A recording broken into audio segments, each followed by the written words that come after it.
today's math parliament with loud clapping.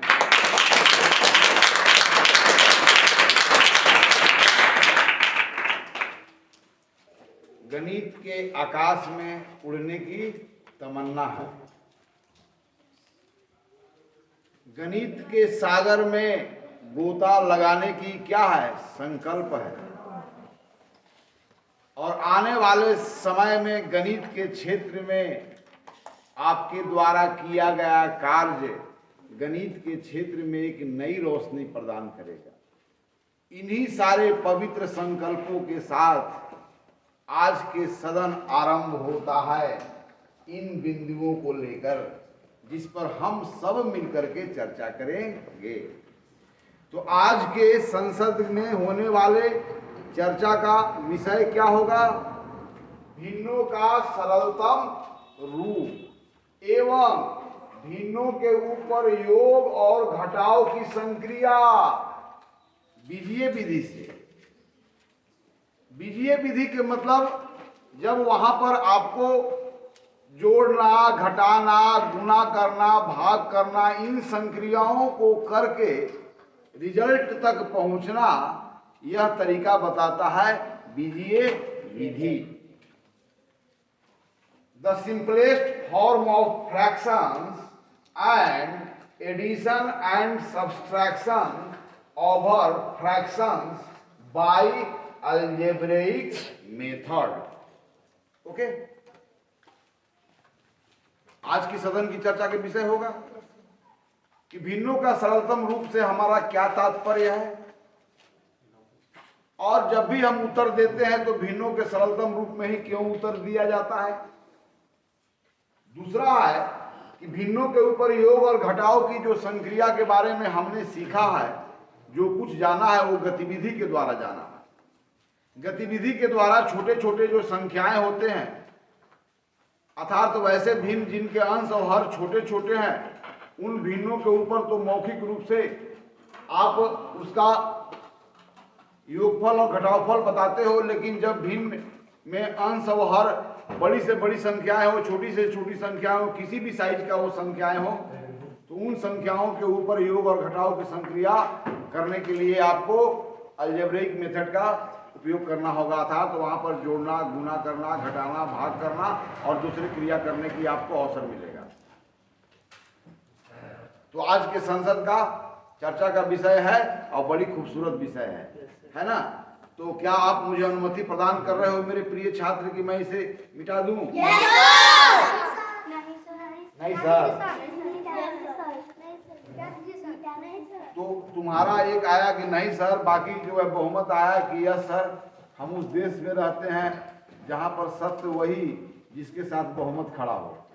तो यहाँ पर बहुमत जो है हमारे साथ है ना, क्योंकि आप मिटाने का अनुमति दे रहे हो तो मैं मिटा देता हूँ। और क्योंकि जो अनुमति प्रदान कर रहे हो वो लिख लिए होंगे, उनसे आप लिख लेना, है ना।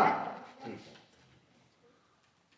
लेकिन इन बातों को जानने के पहले मैं कुछ प्रश्न को यहाँ पर रखता हूँ जिससे हमें पता चल जाए कि संसद में, पिछले संसद में जो आपके साथ चर्चा हुई वह सभी बातें आपके स्मरण में बिल्कुल ताजा है, फ्रेश है ना। चलिए आइए यहां पर देखिए, 20 का आधा, 20 का तो 20 का आधा का मतलब क्या हो गया? 20 का आधा के लिए कौन सा फ्रैक्शन है? 1/2। 40 का आधा, दैट इज 40 का 1/2। 100 का 3/4, 100 का 3/4। इस फ्रेज को, मैथमेटिकल फ्रेज को आप कैसे लिखोगे? 100 का कितना? 3/4। अब है 3 तक हो जरा। 100 का 3/4, 100 का 3/4, 200 का चौथाई, यहां पर लिखना है 100 का 1 पचाई, 100 का 1 पचाई, 100 का 1 पचाई, पचाई अपनी लोकल लैंग्वेज में। इसको भाषा में आप कैसे लिखोगे? और यहां पर 100 का 200 का, यहां पर का प्रयोग करके अब बाद में आपको रिजल्ट बताना है। 20 का आधा का मतलब क्या हुआ? वहां संपूर्ण कितने भागों से मिलकर बना हुआ है? 20 भागों से। अब 20 का आधा के मतलब कि यह जो 20 जो संपूर्ण है उसका आधा भी तो कोई भिन्न है। तो यहाँ पर 20 होल है, अर्थात उसमें 20 पार्ट से बने हुए हैं, लेकिन 2 पार्टों में उसे बांटेंगे तो प्रत्येक पार्ट में कितना वैल्यू आ जाएगा? तो कितना? तो 2 पार्टों में बांटने के बाद 10 पार्ट, 10-10 का पार्ट बनते हैं, तो एक पार्ट में कितने होंगे? तो 20 का आधा कितने हो जाएंगे? 10। आइए आप इसी तरह सब रिजल्ट आपको लिखना है। इन बातों को जानना जरूरी है जो मैं अगली बात आपसे करने वाला हूं। 500 का 1/10 या 1/10वां, 10वां भाग, 500 का 10वां भाग, 500 का 10।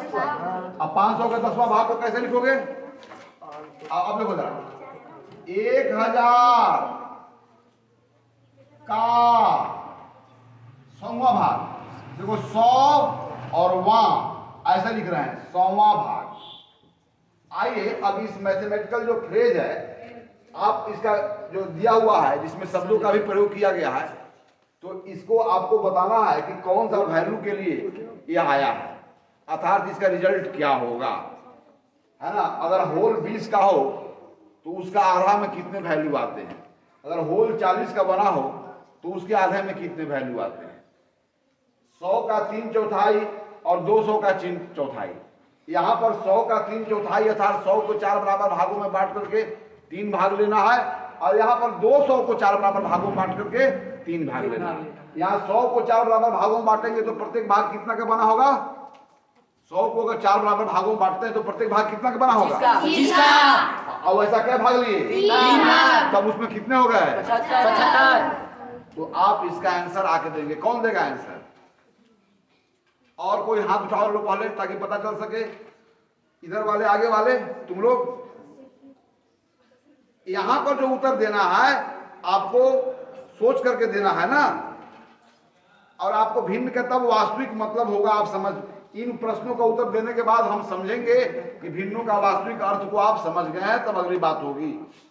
तो यहाँ 40 को कल्पना करो, उसका आधा, 40 को 2 भागों में बांट करके 1 भाग ले लो, कल्पना करना है। 100 को कोई चीज होगा, उसका 3/4 माने 100 को 4 पार्टों से मिलकर बना हुआ है। 100 संपूर्ण कितने खंडों से मिलकर बना हुआ है?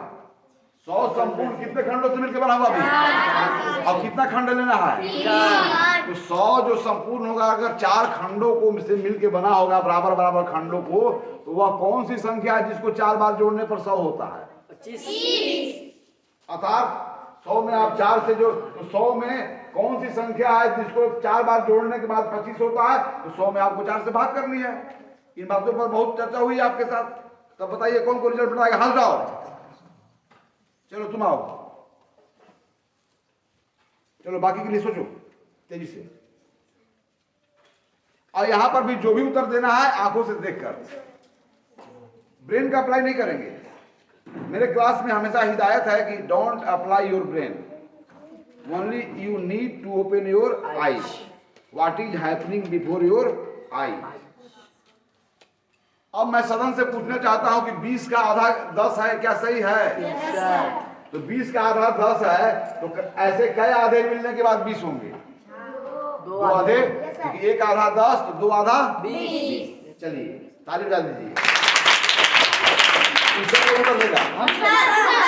कौन देगा? आ जाओ से क्या सही है? सवाल सवाल सवाल यहां पर देखो, 20 का भी आधा है और 40 का भी आधा है, दोनों जगह तो आधे आधे है। लेकिन 20 का आधा 10 है और 40 का आधा क्या है? 20 है। यानी कि दो संपूर्ण अगर बराबर नहीं होंगे तो उनके आधे भी बराबर नहीं होंगे। तो किसी संपूर्ण का दो आधे बराबर होंगे कब? जब दोनों संपूर्ण बराबर होंगे। अंडरस्टैंड? क्योंकि 20 का आधा और 40 का आधा बराबर नहीं है, क्योंकि 20 और 40 बराबर नहीं है। यानी कि दो अलग अलग संपूर्ण के आधे भी क्या होंगे?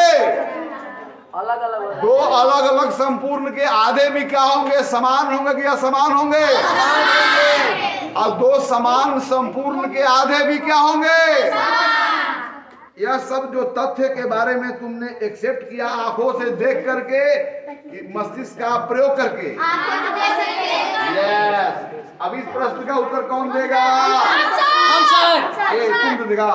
ए तुम दे दो। अच्छा इसको भी दो ना, छोटी सी प्यारी सी नन्ही सी। क्या सही है?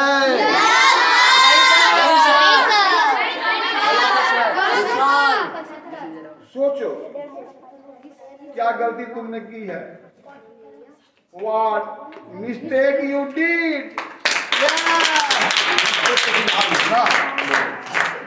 बहुत अच्छा। अब यहाँ पर 100 का 3/4 कितना होता है? यानी कि 100 दिखाई पड़ा? 1 2 3 4 4 टुकड़ों बढ़ गया ना? दिखाई पड़ा? 3 टुकड़ा में कितना है? 3 टुकड़ा में कितना है? 3 टुकड़ा में कितना है? और कै को टुकड़ा लिया गया है? 25 25 25। 3 टाइम्स 25 कितना होता है? Yes, very fine. इसका कौन उत्तर देगा? हाथ लाओ। और छोटा बच्चा? छोटा बच्चा ना समझ के आ जाओ।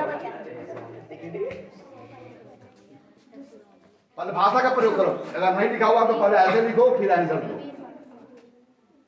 ऐसे लिखना पड़ेगा। यहाँ पर का प्रयोग करना है ना, चूंकि का बारे में बहुत बातचीत हो गई है। क्या ऑफ को ऑपरेटर के रूप में यूज करते हैं हम लोग? हाँ, वेरी फाइन।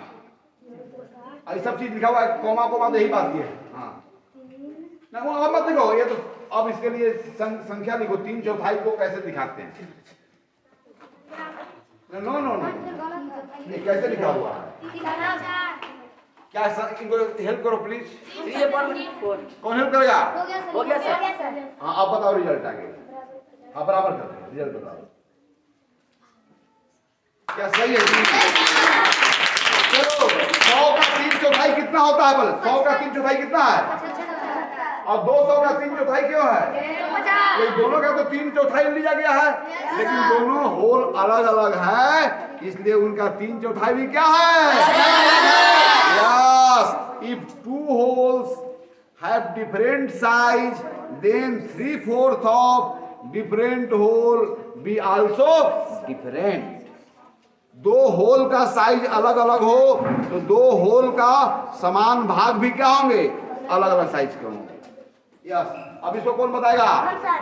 ये तुम तो बताया है, तुम बताओ। आओ एकदम बिल्कुल पूरा कॉन्फिडेंस के साथ। It is your parliament, not mine. All are here.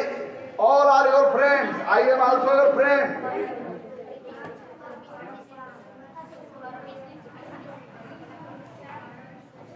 नहीं, यहाँ पर देखो, यहाँ क्या लिखा हुआ? क्या लिखा हुआ? 1/5 माने 5वां भाग। 1/5 बोल रहे हैं अपनी लोकल लैंग्वेज में। Very fine.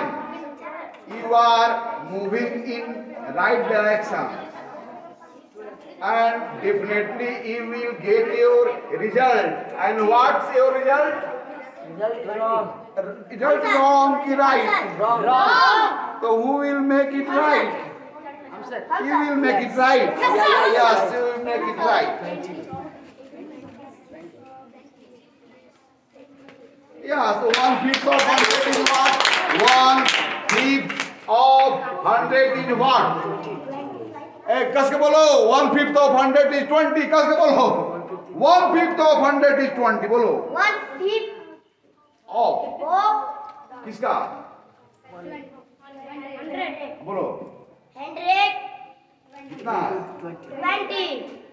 1/5 of 100 is 20. 1/5 of 100 is 20. What is 1/5 of 100? 20. What is 1/5 of 100? 20. What is half of 20? 10. What is half of 40? 20. What is 3/4 of 100? 25. And what is 3/4 of 200? 150. And what is 1/5 of 100? 20. आओ, कौन बताएगा? जल्दी बताओ, तब मैं संसद का आरंभ करता हूं ताजे विषयों के साथ, नए विषयों के साथ। तुम आओगे? आओ।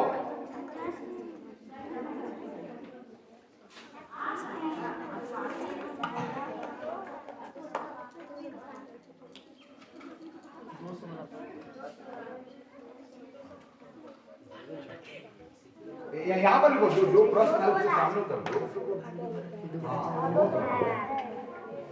200 का 5वां भाग है ना, एक बचाई हम लिख रहे हैं। 200 का 5वां भाग, 5th part of 200, 1/5 of 200. Yes, that whole is made of 200 parts, and you divide them into 5 equal parts. Okay, तो 5 इक्वल पार्ट से अब कितने पार्ट हो जाएंगे और उसमें से कितना पार्ट हो जाएगा? बहुत सी इजी चीज है। Why you are delaying? नहीं बन पाएगा ना, नो प्रॉब्लम, आप यही रहो। आओ, इसका अपना फ्रेंड को कॉल करोगी, oh my friend come here and give your help to me. Yes, चलो इसको हेल्प करो। देखो तुम्हारा फ्रेंड क्या कर रहा है।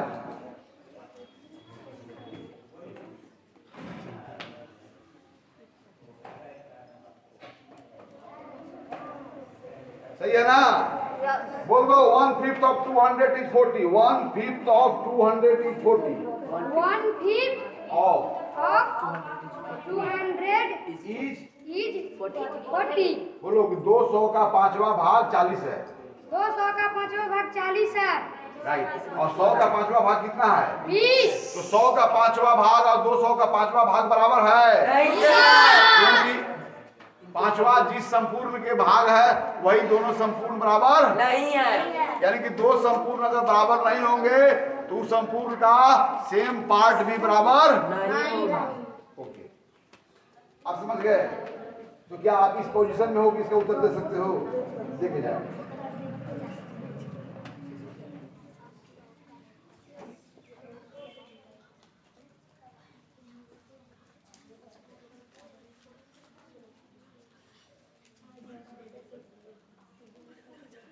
वेरी फाइन, अब बताओ। बहुत अच्छा। बोल, 500 का 10वां भाग कितना होता है? बोल दो, घोषणा कर दो। 500 का 10वां भाग 50 होता है। अब इसी को अंग्रेजी में थोड़ा सा बोल दो, क्योंकि आगे विज्ञान में पढ़ना है यार। 1/10 of 500 is 50. 1/10 of 500 is 10 of 500 is 50. है ना? अब तुम एक बार आ जाओ। चलो यहाँ पर बोल करके और सभी फ्रेश को अंग्रेजी में बोलना। चलो, 100 पार्ट ऑफ 1000, 100 पार्ट 100वां भाग पता करना है।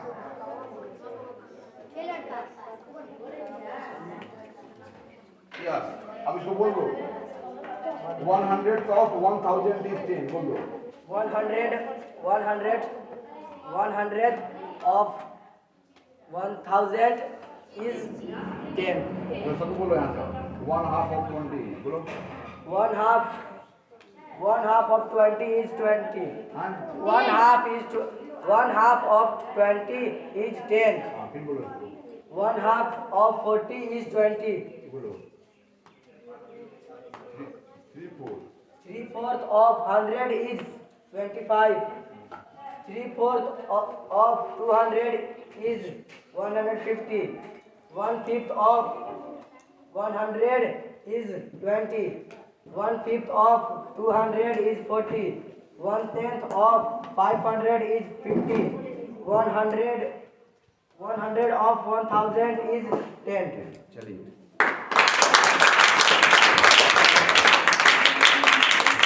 अब आइए, अब हम लोग मूल विषयों की ओर लौटते हैं। इतना तो मैं इसलिए आपसे जानना चाहा कि पिछली बात आपके दिमाग में है कि नहीं। तो इन बातों से हमने क्या निष्कर्ष निकाला कि दो होल अगर बराबर नहीं होंगे तो उनके समान भिन्न भी बराबर नहीं होंगे। है ना। अब आइए, संसद के जो पहला पॉइंट है on which we are going to discuss, that is simplest fraction. Simplest fraction, सरलतम भिन्न। क्या बोलते हैं हम लोग? या भिन्नों का सरलतम रूप, सिंपलेस्ट फॉर्म ऑफ फ्रैक्शन, भिन्नों का सरलतम रूप। इसके बारे में हम लोग समझेंगे।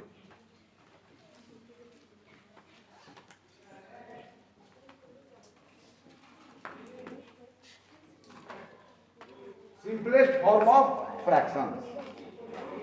देखिए, जैसे 25/75 देखेंगे, 100/400, 30/39, यहां पर बात करते हैं। यह सभी भिन्न अपने सरलतम रूप में नहीं है। तो सरलतम रूप से क्या मेरा मतलब होगा? तो भिन्नों का सरलतम रूप अर्थात जब भिन्न के अंश और हर का मसा एक के अतिरिक्त दूसरी संख्या नहीं है। जब भिन्न के अंश और हर एक के अतिरिक्त दूसरे प्राकृतिक संख्याओं से अगर विभाजित होता है तब वह भिन्नों का सरलतम रूप नहीं है। जैसे यहां पर बात करें 25 और 75 1 से भी डिवाइड होता है, 25 और 75 दोनों 5 से भी डिवाइड होता है। तो हम भिन्नों को इसके समतुल्य भिन्न में एक ऐसा भिन्न प्राप्त करेंगे जिसके अंश और हर एक के अतिरिक्त दूसरी संख्या से विभाजित ना हो। अर्थात सरलतम रूप को जानने के लिए आपको महत्तम समावर्तक जानने की आवश्यकता है, जिसके बारे में हम लोग पूर्ण रूप से चर्चा कर चुके हैं। महत्तम समावर्तक ज्ञात करने की दो विधियां हैं, भाग विधि और अभाज्य गुणनखंडन विधि। दोनों विधियों की आपकी चर्चा हो गई है ना। तो उन दोनों विधियों का यहाँ पर हम प्रयोग करेंगे। अब देखें जरा, तो 25 और 75 क्या एक के अतिरिक्त अन्य संख्या से भी इनका अंश और हर विभाजित होता है? इसके बारे में क्या मत है? 25 और 75 में अंश है 25, हर है 75। तो क्या 25 और 75 एक के सिवा अन्य संख्या से भी विभाजित होता है?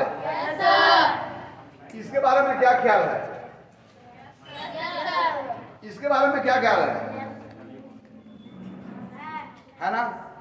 तब देखेंगे कि 25 और 75 में अब यह पता करें कि वह कौन सी बड़ी से बड़ी संख्या है। जब 25 और 75 एक से अधिक संख्याओं से विभाजित हो रहे होंगे तो एक से अधिक संख्याओं में कोई वैसी संख्या होगी जो उनका में सबसे बड़ा होगा। तो वह बड़ी संख्या जिससे 25 और 75 दोनों विभाजित हो जाए, उस संख्या को हम लोग क्या कहते हैं?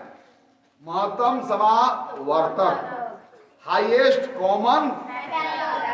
तो दो या दो से अधिक संख्याओं का मसा वह बड़ी से बड़ी संख्या है जिससे दी गई संख्या सभी विभाजित हो जाते हैं।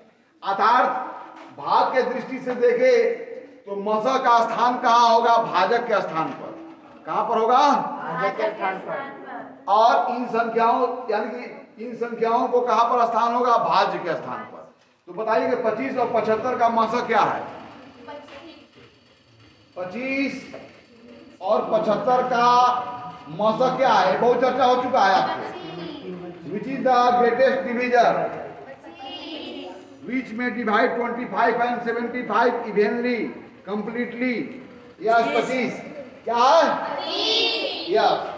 अब 25/75 है अब 25/75 में मैं बताया हूं कि किसी भी संपूर्ण भिन्न को प्राप्त करने के लिए शून्येतर संख्या से या तो अंश और हर में गुणा करना पड़ता है या शून्येतर संख्या से भाग करना पड़ता है। अब यहाँ पर 75 जब भाग है, ऐसा सुनो पहले ध्यान दो, 75 जब भाग से संपूर्ण बना हुआ है उसमें से कितने भाग आपके हैंड में है? 25। अब 75 भाग जो है, अब इसको हम बना दिए 25 भाग, यानी 75 भाग में हर 3 को अगर एक बनाते हैं तब 25 बनेगा, बनेगा ना? तब हम यह देखें जरा कि 75 में और 25, तो 75 को मैं जब क्या बना दूं, 75 को मैं 3 भागों में बांट दूं तो प्रत्येक भाग कितना का होगा? तो 75 में 25 कितने होंगे? तो सेम टाइम में 25 से इसके अंश में भी, तो यहाँ पर भाग करेंगे तो क्या पाएंगे? अब देखिए यहाँ पर 25 और 75 जो था यह एक के अतिरिक्त अन्य संख्याओं से भी डिवाइड हो रहा था। 1 से भी हो रहा था, 5 से भी हो रहा था, 25 से भी हो रहा था, लेकिन इन सभी में 25 सबसे बड़ा है, इसलिए 25 इनका मसा हुआ। और जब मसा से इनका अंश और हर को भाग करके भागफल के रूप में अंश और हर जो प्राप्त किए उसे बना भिन्न जो हो गया, अब क्या हो गया? सरलतम रूप में आ गया, क्योंकि अब 1 और 3 जो है 1 के अतिरिक्त किसी भी संख्या से विभाजित। ओके, अब आइए इसके बारे में सोचें, ध्यान दें, पहले गतिविधि पर ध्यान दें, फिर देखें कि उसमें कोई पैटर्न मिल रहा है क्या। अब 100/400 है, तो 100 और 400 का मसा क्या होगा? वो बड़ी से बड़ी संख्या क्या होगा बोलो? तब हम 100 से 400 में भाग करेंगे, राइट? तो यानी कि 400 जो है वो 100 निकालेंगे, तो 400 में कै गो 100? 400। तो 100 गो में कै गो 100? 100। तो 100/400 को हम इस समतुल्य भिन्न के रूप में तब्दील किए, और यहाँ पर जो प्राप्त भिन्न है उसके अंश और हर में अब 1 के अतिरिक्त किसी संख्या से डिवाइड नहीं हो पा रहा है ना? तो यहाँ पर यह भिन्न किस रूप में है? सरलतम रूप। यह भिन्न किस रूप में है? चलिए, तब यहाँ पर कोई इसको काम करेगा, इस भिन्न को सरलतम रूप में कोई लिख सकता है? वह कौन से बड़ी संख्या है जिससे दोनों डिवाइड हो रहा है? 3। तब कोई लिख सकता है? लिखो। तो यहाँ पर क्या ज्ञात किया? 3 क्या है? अब पूछ रहे मैं, ये देखो, जैसे मैं रिश्ता में तुम्हारा शिक्षक हूं ना, तुम मेरे नाता में क्या हो?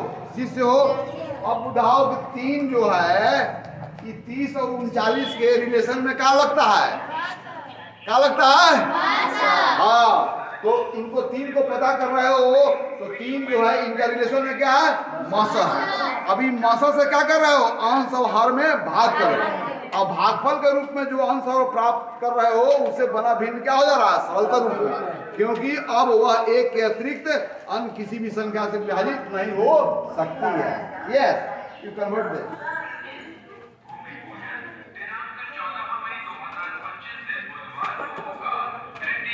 सही है जी। अब वह कौन संख्या है जिसे 10 और 13 विभाजित होगा? यहाँ पर 10 और 13 किससे विभाजित होगा बोलो? एक किसी का दूसरा नहीं होगा। इसे 30/39 को यहाँ पर किस रूप में लिखा?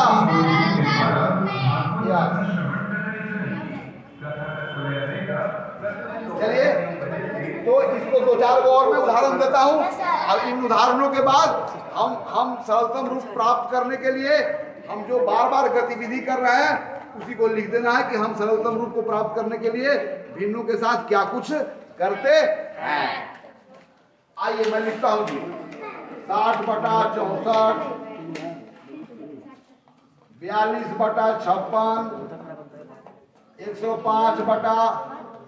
42/56, 105/75,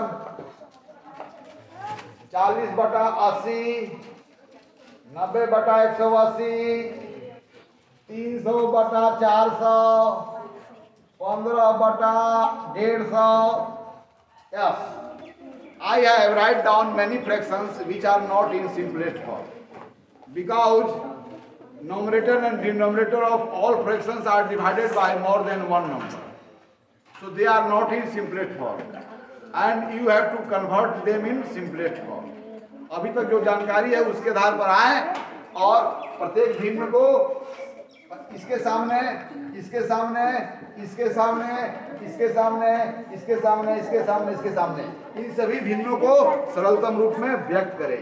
Express the given fraction in the simplest form. Who can do? Raise your hand. Who can do? Yes, you come here. You first.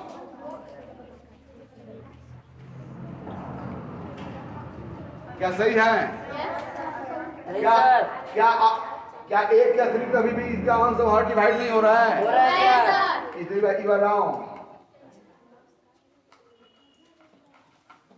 अभी भी हो रहे हैं सर। 12 तो आएगा ही नहीं.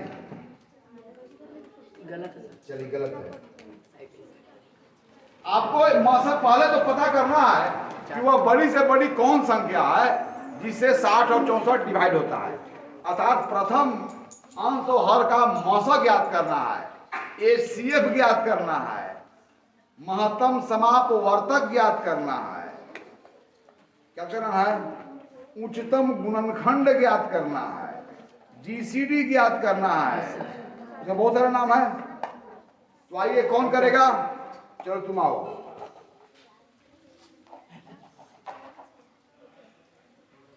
तुम चांद हो कि सूरज हो? एक सवाल है कि चांद है कि सूर्य है.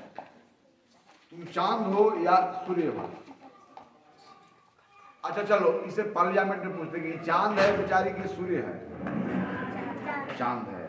चांद क्यों कह रहा है? क्योंकि चांद आकाश में आती है, आता है और फिर धीरे धीरे गायब होकर चला जाता है, फिर आता है, फिर जाता है। लेकिन सूर्य के साथ तो ऐसा नहीं होता है. नहीं सर। सिर्फ ग्रहण लगता हो तो उस क्षण के लिए सिर्फ आपकी आंखों से दूर होता हो, लेकिन सूर्य हमेशा बना रहता है आकाश में दिन में ना.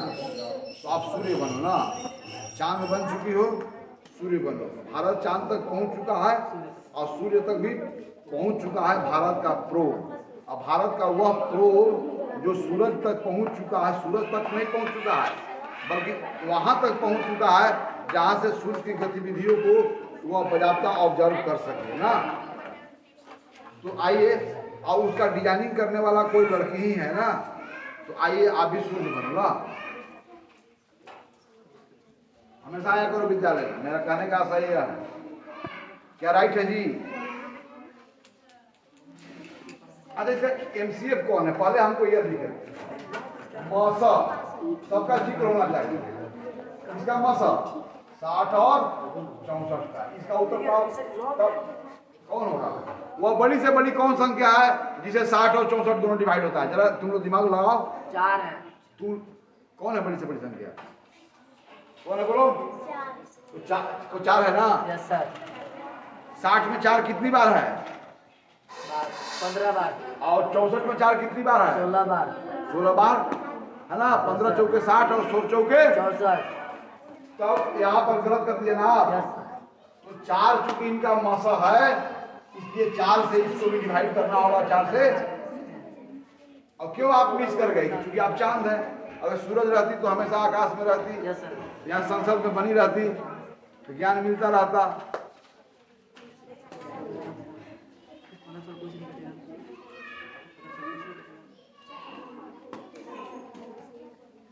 क्या आप सही हैं? Yes sir. तो ताली बजा दो. अब चलो 60/64 15/16 के समतुल्य है. और 15/16 का जो में अंश और हर का जो जीसीडी है वह 1 है. 1 के अतिरिक्त किसी से डिवाइड या नहीं होता है. आप कहेंगे कि यह भिन्न यहाँ पर अपने सरलतम रूप में. यस चलो सर। इसको कौन करेगा? हम सर। तो यहाँ पर तुमको पर लिखना होगा एक इन्फॉर्मेशन. यहाँ पर साइड में लिखना होगा मौसा. जानकारी हम जरूर चाहेंगे. यहाँ पर मौसा किसका ज्ञात करना बताओ.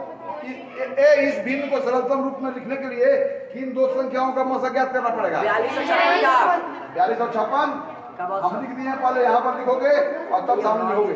अब लड़का जो भी आओगे इस तरह लिखना होगा पहले ना. इस फ्रैक्शन को जब समतुल्य सिंपलेस्ट फॉर्म में चेंज कर रहे हो तो यहाँ पर मौसा को लिख करके पहले बताना है. तो पहला प्रश्न को उत्तर दे पाओगे? हम सर देखो पाओगे? आओ पहले 4256 का मसा क्या है वो बताओ। वो बड़ी से बड़ी कौन संख्या है जो 4256 डिवाइड होता है? आप बताना बाद में, इनको सोचने दो। साथ है जी? नहीं सर। दूसरी और देखो, दूसरी और कोई संख्या है? दूसरी और कोई संख्या है साथ से बड़ी है? तो और आगे चलो। ये आप लोग भी सोचने का मौका दो। छोटा बच्चा सोच लिया कौन संख्या है? कौन संख्या है? 8 है? नहीं, उससे और बड़ी है। सर बताए 9 भी नहीं है, उससे और बड़ी है। 9 तो ही नहीं है, सर बताए इसलिए आप फेल कर गए। हम बता सर 14 आओ जरा सही है आओ।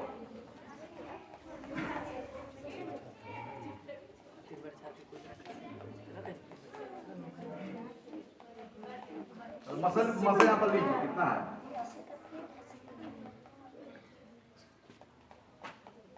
ठीक। अब चूंकि मसा मालूम हो गया इनको, Yes, sir. तब अब आपका सरलता रूप लिखना बड़े आसान हो गया। इसी मसा से इनके अंश और हर को भाग देना होगा और भागफल के रूप में जो अंश और हर प्राप्त होंगे उससे बना भिन्न सरलता रूप। Very fine. चलो अब जो है इस भिन्न के लिए इस तरह से लिखना है और आगे क्रिया करना है। कौन करेगा? कौन? मैं कलम उठ रहा है। कौन? तुम कर लोगे? पूरा कॉन्फिडेंट हो इस बार इसके लिए? हाँ, और ऐसे लिख लोगे ना? चलो आज आपको कोई हेल्प नहीं करेगा। फिर देखते हैं ये साहसी बालक को देखो क्या कर रहा है। देखो तो क्या कर रहा है, ध्यान से देखो।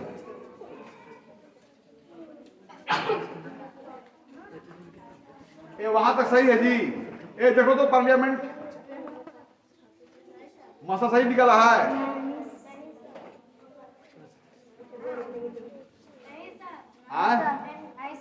दूसरा कोई होगा ना? सही है सर सही है अच्छा सही है और गलत है कितने पक्ष में बताइए? सही है अच्छा गलत किसने कहा? गलत किसने कहा? आ जाओ आओ, ऐसा सदन है यहाँ पर, बताओ कि तुम क्या होना चाहिए, तब ना चर्चा होगी। क्योंकि इसके पक्ष में बहुत सारे हाथ हैं। सही क्या होगा जरा इसे सामने लीजिए बगल में। सही है। चलो ये बहुमत जिसके साथ होता है तो अल्पमत वाले भी अंतिम में समर्थन दे ही देते हैं। यस सर सही है। चलो सही है। चल जाओ। लेकिन यहाँ पर कुछ गलत कर रही है। देखो तो उल्टी कर दिया है। उल्टी किया है, नॉट वोमिटिंग किया है, रिवर्स किया है बस। क्या चलो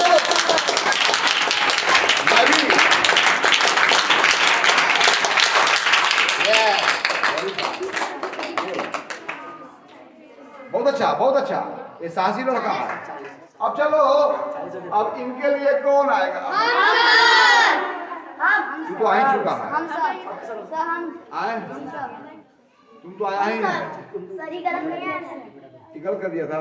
लेकिन आपका इस तरह पहले लिखना है और तब उत्तर देना है। सर हम नहीं आए हैं। आए तुम नहीं आए हो? चलो तुम तो हमेशा हो, तुम अंतिम में। तो हम कहेंगे कि हम नहीं आए हैं। हम थोड़े आए हैं। आए जी। पहले उसको लिखो कि मसा बताओ ऊपर। हाँ वो लिखना है कि मसा किसे लिखा हुआ है। अब आपका फ्रेंड अगर सही उत्तर दिया होगा सदन में तो आपके पास तो सिर्फ ताली ही है। यस सर तो वो भी जो है तो लाउड क्लैपिंग। यस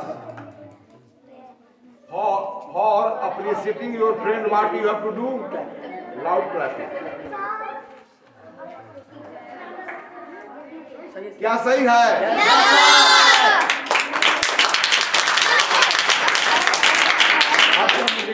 अब कौन? हम सर तुम तो हो ही यार। तो मैं भी कहूंगा मैं सर, मैं नहीं। और कौन? और पीछे वाला, ए आओ ना इधर, तुम काहे पीछे हो, दौड़ के आओ। देखता हूँ मैं गिनती 1 2 3 4। ऐसे थोड़ी चलेगा यार, स्पीड में आओ। पहले से क्या करना है इसके लिए पहले रिपोर्ट बता कि मसला क्या है, दोनों अंश सवाल का ये लिखो और फिर तब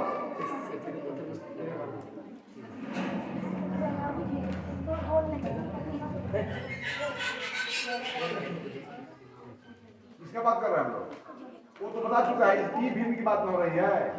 क्या बात है, आप इधर भी करो पीछे।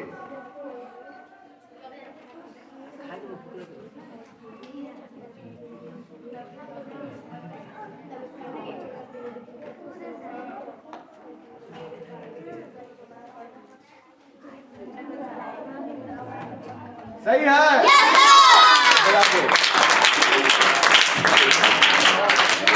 अब या कौन कौन सर, कौन तुम भी आ जाओगे। अच्छा सोचते रहो, कीप ऑन थिंकिंग। आ जाओ आ जाओ।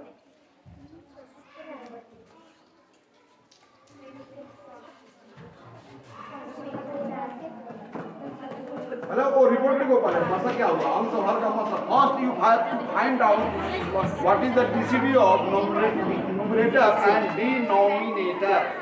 Denominator, denominator, numerator, denominator.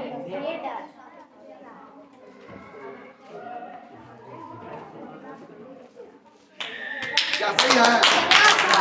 अल्लाह से कौन सा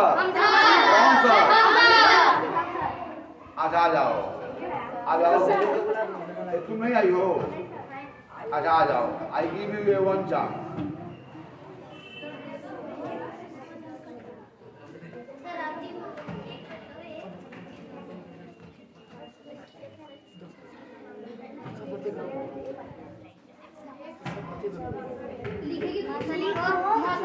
मसला पर उधर लिखो ना, यहाँ पर मसला लिखो ना।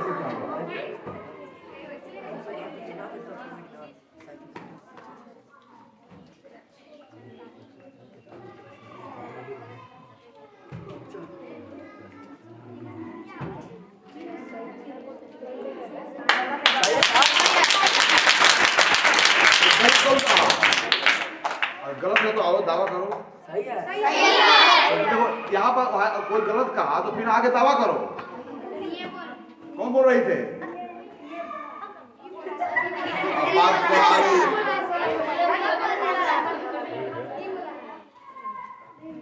तो आज हम लोग सदन का अब सुनो, अब इतना गतिविधि करने के बाद हम लोग सरलतम भीम क्या है उसको लिखते हैं, है ना। तो सरलतम भीम क्या है, इस प्रश्न का उत्तर मिल गया ना। यह तुम्हारे बात जो है तो मस्तिष्क में दिखाई पड़ रहा है ना। तो मस्तिष्क में जो बातें दिखाई पड़ रहा है उसको हम सिर्फ लिपिबद्ध कर रहे हैं ना। तो सरलतम भीम क्या है?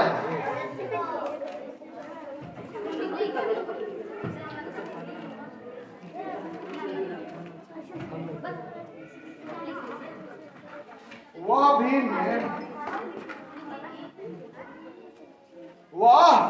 भीम जिसका अंश और हर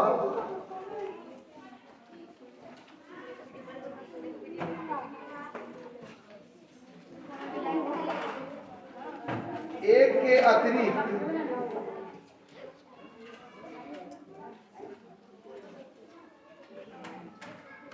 किसी अन्य संख्या से, या संख्या का मतलब प्राकृतिक संख्या ना,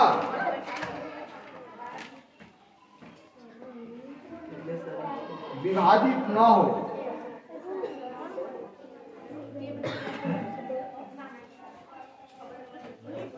तब उस भिन्न को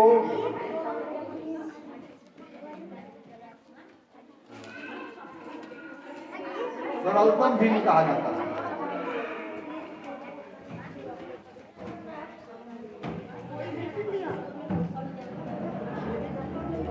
सरलतम भीम प्राप्त करने का तरीका, सरलतम भीम प्राप्त करने का तरीका।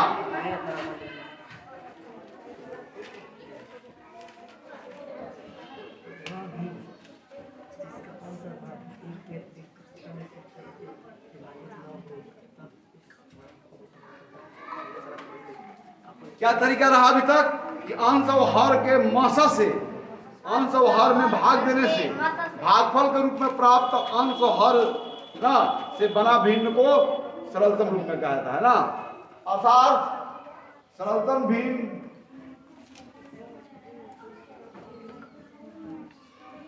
को प्राप्त करने के लिए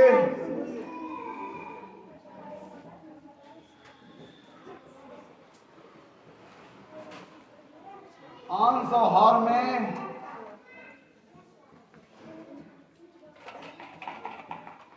उनके मौसा से भाग दिया जाता है।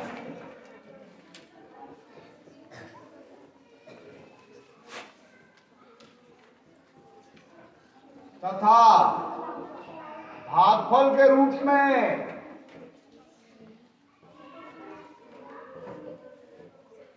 प्राप्त अंश और हर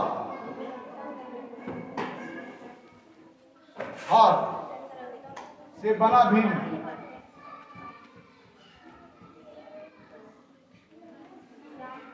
सरलतम रूप में कहा जाता है।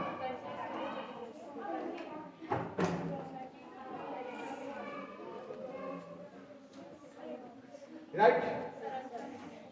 So for obtaining the simplest fraction, what you have to do? You have to divide now their numerator and denominator by their GCD. और GCD से डिवाइड करने के बाद जो क्वेसेंट के रूप में आप न्यूमरेटर और डिनोमिनेटर प्राप्त करते हैं, उसके संगत जो भिन्न होता है वह सिंपलेस्ट फॉर्म में कहा जाता है या सिंपलेस्ट फ्रैक्शन कहा जाता है। समझ गए ना? तो सरलतम भिन्न क्या है?